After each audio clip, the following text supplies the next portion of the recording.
कहानी के शुरू में हम एक बच्ची को देखते हैं जिसका नाम मैडलिन था, जो बैठी अपनी मॉम से पूछ रही थी कि मॉम डैड कब आएंगे और क्या काम करते हैं। जिस पर मैडलिन की मॉम बताती है कि वो लोगों की जान लेने वाले डॉक्टर हैं और वो वापस कभी नहीं आएंगे। फिर मैडलिन अपनी मॉम की दवाइयाँ लेने ऊपर चली जाती है। तभी उनके घर में एक आदमी आता है जिसने मास्क पहना हुआ था। वो मैडलिन की मॉम से पूछता है कि तुम्हारे हस्बैंड कहाँ पर हैं? उसकी मॉम जवाब देती है वो यहाँ पर नहीं है और शायद कभी नहीं आएंगे, पर तुम कौन हो और तुम्हें क्या काम था? वो आदमी बताता है कि तुम्हारे हस्बैंड ने मेरी पूरी फैमिली को मार दिया और ये कहकर मैडलिन की मॉम को मार देता है। ऊपर मैडलिन भी गोलियों की आवाज सुन रही थी। वो आदमी अब मैडलिन को भी घर में ढूंढ रहा था। जब वो उसके कमरे में पहुंचता है तो उसको भी मारने की कोशिश करता है, पर मैडलिन उस पर ही अपनी गन से गोलियां चला देती है और उस मास्क वाले आदमी को मार देती है। फिर उसकी लाश को ठिकाने लगाने बाहर लेकर जाती है। तभी वो मास्क वाला आदमी जिंदा हो जाता है। मैडलिन जब देखती है कि वो जिंदा है तो डर कर भागने लगती है। तभी मैडलिन भागते हुए पानी के अंदर गिर जाती है क्योंकि वहाँ पर बर्फ की तह बहुत पतली थी। वो मास्क वाला आदमी जब ऐसे देखता है तो काफी परेशान हो जाता है और मैडलिन को ऐसे देखकर उसे अपनी फैमिली की याद आ रही थी कि वो कैसे तड़प तड़प कर मर गए थे। इसलिए वो वहाँ पर बर्फ की तह पर गोलियां चलाकर उसे तोड़ देता है ताकि मैडलिन खुद आसानी से वहाँ से निकल सके। और फिर वहाँ से मैडलिन को बिना कुछ कहे चला जाता है।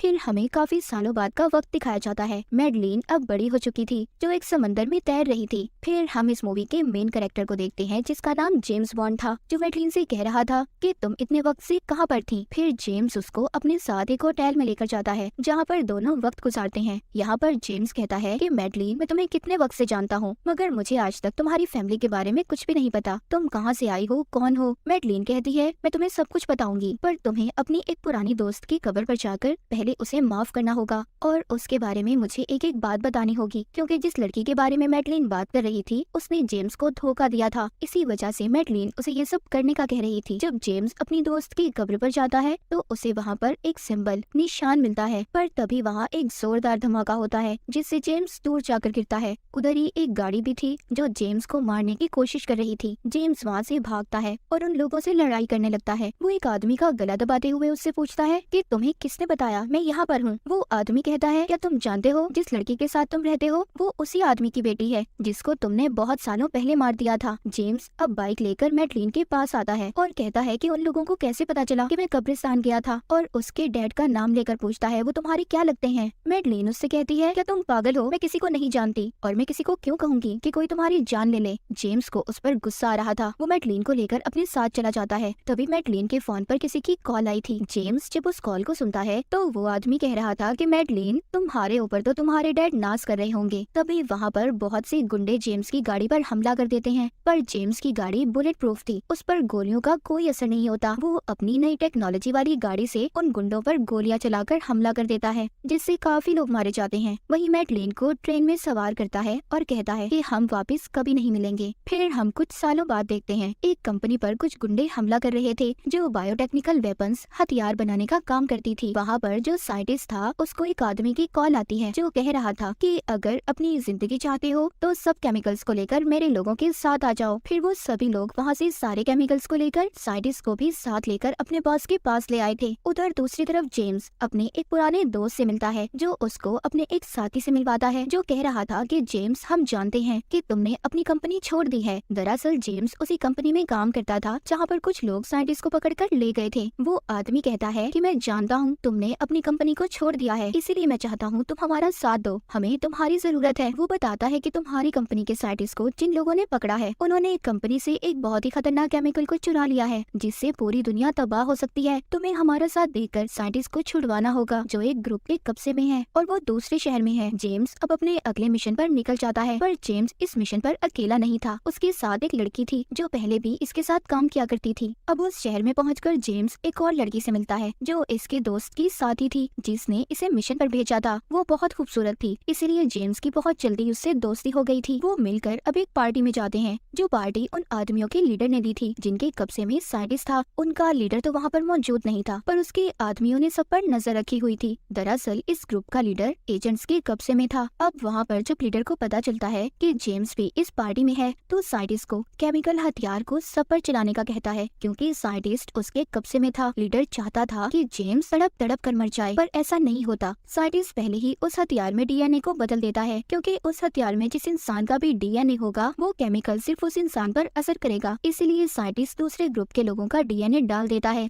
जिससे अब वो लोग पार्टी में मरने लगे थे। अब साइंटिस्ट भी ये देखकर काफी खुश था क्योंकि उसके बनाए हुए केमिकल हथियार काम कर रहे थे। जेम्स ने साइंटिस्ट को बचा लिया था और उसको अपने साथ लेकर जाने ही वाला था। तभी वहाँ पर दूसरे ग्रुप के लोग आकर साइंटिस्ट को अपने साथ ले जाते हैं। वहाँ सभी ग्रुप्स की लड़ाई हो जाती है, जिसमें जेम्स का साथ उसकी दोस्त की साथी भी दे रही थी, जो सबको एक एक करके मार देती है। इन्होंने साइंटिस्ट को भी उन लोगों से छुड़वा लिया था। अब जेम्स के दोस्त की साथी उसको एक खुफिया दरवाजे का बताती है, जिससे अब वो वहाँ से साइंटिस्ट को लेकर निकल गया था। वो एक शिप में आ गए थे जहाँ पर जेम्स का दोस्त और उसका साथी पहले ही मौजूद थे, जिन्होंने इसे मिशन पर भेजा था। जेम्स यहाँ पर लाकर साइंटिस्ट से पूछता है कि इस केमिकल हथियार का असल मकसद क्या है और तुम किसके लिए काम कर रहे हो। पर तभी यहाँ पर जेम्स का दोस्त इस पर अचानक से हमला कर देता है, क्योंकि ये भी अब तक जेम्स और अपने साथी को धोखा दे रहा था, क्योंकि ये किसी और के साथ मिला हुआ था। ये उस शिप में अपने साथी पर गोली चला देता है और शिप में धमाका करके साइंटिस्ट को अपने साथ प्लेन में ले गया था। अब शिप में धमाके की वजह से शिप टूट जाता है और डूबने वाला था, क्योंकि उसमें पानी आ रहा था। यहाँ पर जो जेम्स के दोस्त का साथी था, उसको गोली लगी थी। उसको पता चल चुका था कि वो नहीं बचेगा, इसलिए वो जेम्स से जाने का कहता है। जेम्स अब एक कश्ती में बैठकर आगे बढ़ता है, जिसके बाद हम मैडलिन को देखते हैं, जिसके पास एक आदमी आया था। ये दोनों अपने माँ बाप को याद कर रहे थे और एक दूसरे को अपनी कहानी सुनाते हैं। फिर वो आदमी मैडलिन को एक बॉक्स देता है, जिसमें वही मास्क था जो मैडलिन ने बचपन में देखा था। यहाँ पर हमें पता चलता है कि अब तक जो कुछ भी हो रहा था वो ये आदमी ही कर रहा था, जिसका नाम सैफिन था, और यही था जिसने मैडलिन की मॉम को भी मारा था। मैडलिन उससे पूछती है, तुमने मेरी मॉम को क्यों मारा और अब आखिरकार तुम क्या चाहते हो। सैफिन उसको बताता है कि मेरे डैड का एक फूलों का बाग था, उनको फूल बहुत पसंद थे,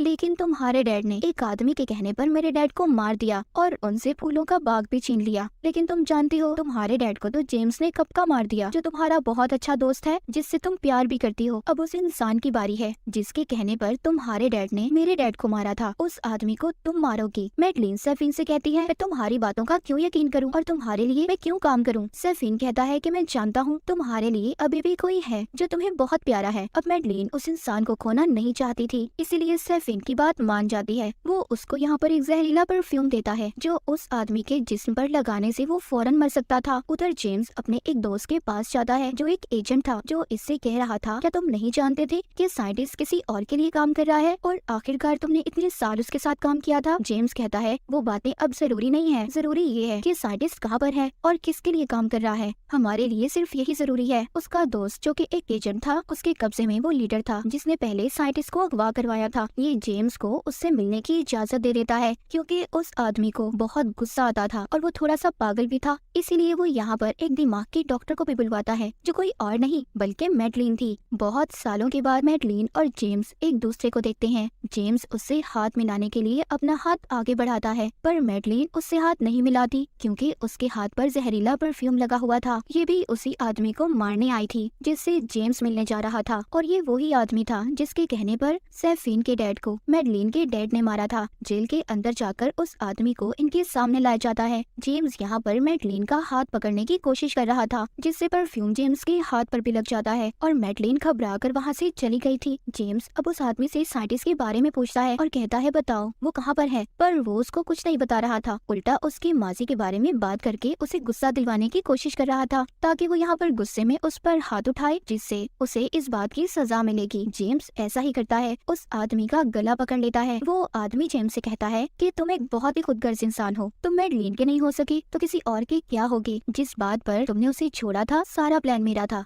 ये सब सुनकर जेम्स उसको छोड़कर बाहर चला जाता है, जिससे बाद में पता चलता है कि वो आदमी अचानक से मर गया था, क्योंकि जेम्स के हाथ पर जहरीला परफ्यूम लगा हुआ था, जो सिर्फ किसी आदमी के डीएनए के लिए बनाया गया था। सभी उस आदमी को मरा देख परेशान हो गए थे और सोचते हैं कि कौन है जो हमें उस इंसान तक लेकर जाएगा जिसके लिए साइंटिस्ट काम कर रहा है। वहीं पर इनकी एक असिस्टेंट कहती है, क्या जेम्स तुम जानते हो मैडलिन अभी इस वक्त कहाँ पर है, क्योंकि अब वही हमें बता सकती है कि ये जहर उसे किसने दिया था। जेम्स अब मैडलिन को ढूंढता हुआ उसके पुराने घर में आ गया था, जहाँ पर वो उसको बताता है कि मुझे उस आदमी ने बता दिया है कि तुमने मुझे धोखा नहीं दिया था, हो सके तो मुझे माफ कर देना, पर मैं अब भी यहाँ अपने काम से आया हूँ। क्या तुम मुझे बता सकती हो कि वो आदमी कौन था जिसने तुम्हें जहर दिया था उस इंसान को मारने के लिए। मैडलिन इसको अपने डैड के कमरे में लेकर जाती है, जहाँ पर इसको बताती है, वो उसको बताती है जो आदमी जेल में मर गया, उसने मेरे डैड को एक फैमिली को मारने का कहा था। मेरे डैड ने सबको मार दिया, पर उनमें से एक बच गया जो अभी भी जिंदा है। उनका एक आइलैंड था जिसमें फूलों का बाग था और उस इंसान का नाम सैफिन है। जो अभी भी जिंदा है, उसी ने मुझे वो जहर दिया था और उसके इरादे कुछ ठीक नहीं है। वो उन्हीं पौधों में जहरीले केमिकल डालकर दुनिया को खत्म करना चाहता है और तुम्हारा दोस्त जिसने तुम्हें धोखा दिया था उन्हीं लोगों के साथ मिलकर काम कर रहा है। उधर ही मैडलिन जेम्स को एक छोटी बच्ची से भी मिलवाती है जो इन दोनों की बेटी थी, जिसके बारे में मैडलिन ने कभी भी नहीं बताया था। तभी उधर कुछ लोग आ जाते हैं। मैडलिन जानती थी कि ये सैफीन के गुंडे हैं, क्योंकि वो नहीं चाहता था कि उसके आइलैंड के बारे में किसी को कुछ भी पता चले।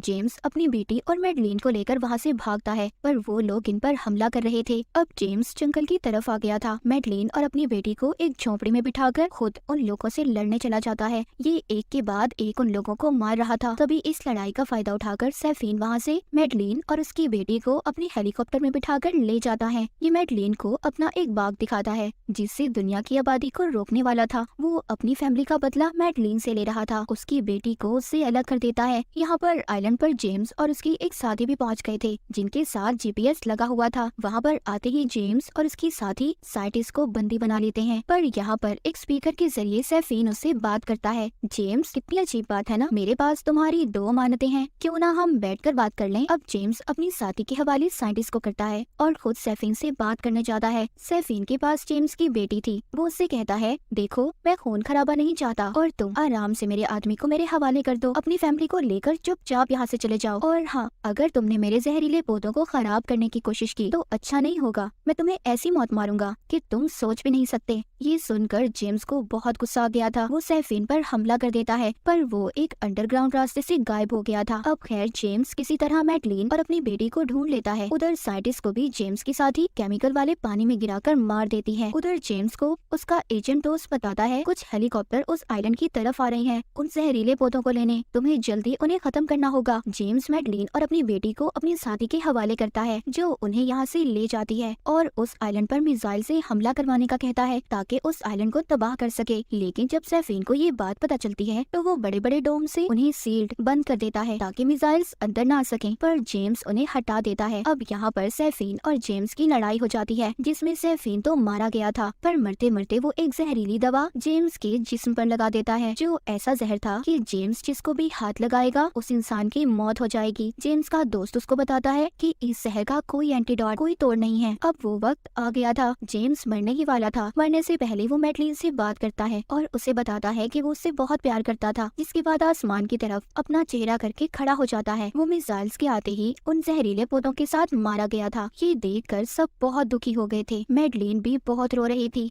जेम्स ने सबको बचाने की खातिर अपनी जान दे दी थी और जेम्स की इसी बहादुरी के साथ ये मूवी यहीं पर खत्म हो जाती है।